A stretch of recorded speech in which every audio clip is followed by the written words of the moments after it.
আজকে জানবো galactose and fructose metabolism সম্বন্ধে। তাহলে দেখো গ্যালাক্টোজ সেলের মধ্যে প্রবেশ করার পর with the help of enzyme galactokinase it is converted to galactose 1 phosphate এবং এখানে দেখো গ্যালাক্টোজে কিন্তু একটা ফসফেট গ্রুপ অ্যাটাচ হয়েছে, অর্থাৎ এটিপি থেকে এটিপি কনভার্টেড হয়েছে। Galactose 1 phosphate is now converted to uridine diphosphate galactose বা যাকে সংক্ষেপে ইউডিপিজি বলা হয়, এবং এখানে যে এনজাইম হেল্প করে তার নাম গ্যালাক্টোজ 1 ফসফেট ইরিডাইল ট্রান্সফারেজ।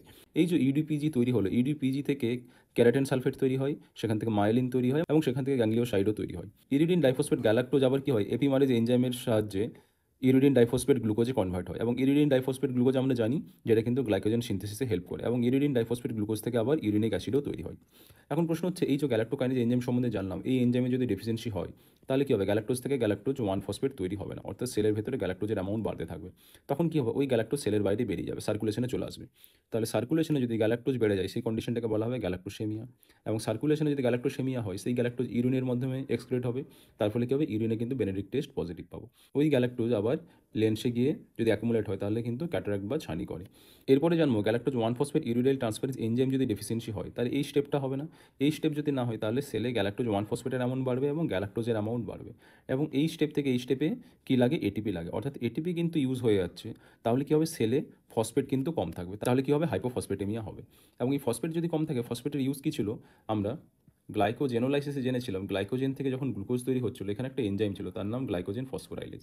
এই এনজাইমের এক হাতে কাঁচি ছিল, এক হাতে ফসফেট গ্রুপ ছিল, সে কী করছিল, 1,4 যে গ্লাইকোসাইডিক বন্ডগুলো ছিল সেই বন্ডগুলোকে ব্রেক করে করে প্রত্যেকটা গ্লুকোজে একটা করে ফসফেট গ্রুপ অ্যাটাচ করছিল। এখন যদি সেলের ভেতরে যদি ফসফেট কম থাকে তাহলে তো এই স্টেপটা হবে না, বুঝতে পেরেছো? তাহলে কি হবে, গ্লাইকোজেনোলাইসিস কিন্তু হবে না। তাহলে আমরা দেখে নিই, গ্লাইকোজেন ফসফোরাইলেজ এনজাইমটি ইনহিবিট হবে ডিউ টু দ্য হাইপোফসফেটেমিয়া, তার ফলে ডিক্রিজ গ্লাইকোজেনোলাইসিস, এবং তার ফলে কিন্তু হাইপোগ্লাইসেমিয়া হবে। আবার যদি ডিক্রিজ এটিপি লিভারে কমে যায় তাহলে জন্ডিস হবে, হেপাটোমেগালি হবে।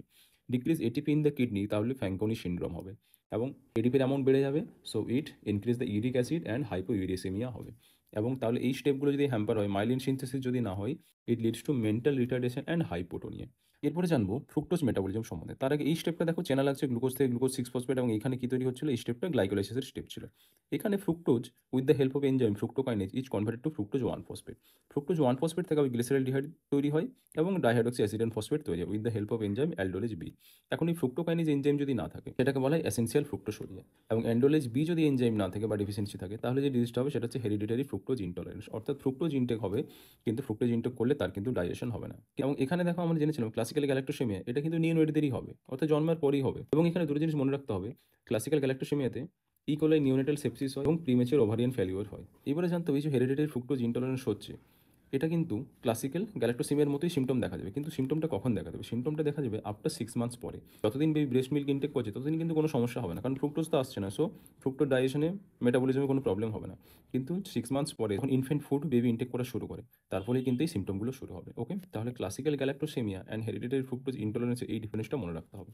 এরপর আমরা জানবো যে কোনো পেশেন্ট বা কোনো পার্সন যদি 100 মলিকুল অফ গ্লুকোজ ইনটেক করে এবং আরেকজন person 100 molecule of fructose intake করে তাহলে কার বডিতে কোলেস্টেরল অ্যামাউন্ট বেড়ে যেতে পারে। তাহলে কোনো পার্সন যদি 100 মলিকুল অফ গ্লুকোজ ইনটেক করে তাহলে ইনিশিয়ালি 50 গ্লুকোজ গ্লাইকোলাইসিসে পার্টিসিপেট করবে, অ্যান্ড সেখান থেকে 100 পাইরুভেট তৈরি হবে এবং 100 অ্যাসিটাইল কোয়ে তৈরি হবে, এবং এই যে অ্যাসিটাইল কে তৈরি হলো ইট ইনহিবিট দ্য গ্লাইকোলাইসিস এবং গ্লাইকোজেন সিনথেসিস হবে, এবং এইচএমপি শান্টে এটা পার্টিসিপেট করবে।